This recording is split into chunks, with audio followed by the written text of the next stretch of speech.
Well, to me, it evokes different things at different stages in your life. When I was a young entrepreneur, making a dent in the universe meant create something that impacts people's lives. Somehow, whatever it is, large or small, but make something that is going to change people's lives, hopefully for the better. You know, a lot of times when you're younger, you get wrapped up in the money part of that because, you know, it's part of life. But I know what Steve was referring to, and it's more important than money.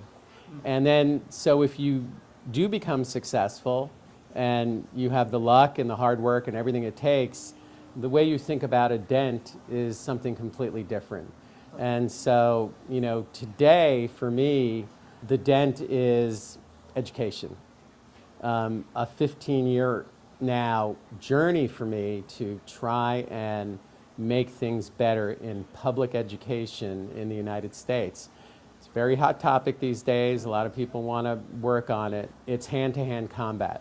And I have blood all over me, scars, but we're making progress. And if I could make a dent in making our schools be what they need to be, I could die happy.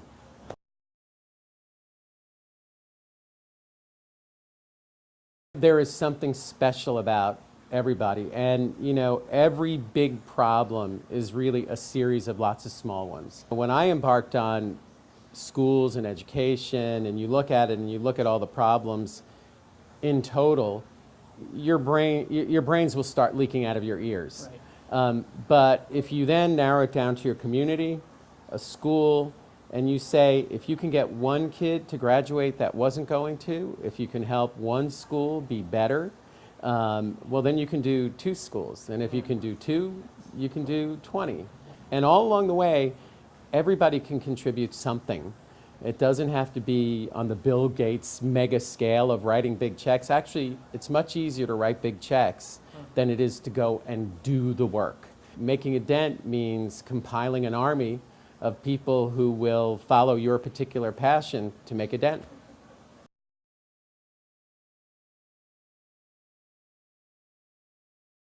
People tend to believe that everything that Steve did and tried was right, that he had this magical rightness about him. He was wrong plenty of times.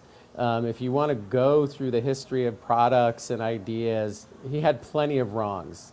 In reflection, the amount he was right, the massive scale of his rightness so outweighed the times he was wrong, it doesn't matter. In reflection, people also have to understand it doesn't matter if you're right or wrong. No one's going to be right 100% of the time.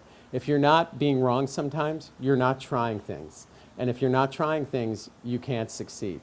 In the end, it's not the ratio of right or wrong, it's how big the rights are.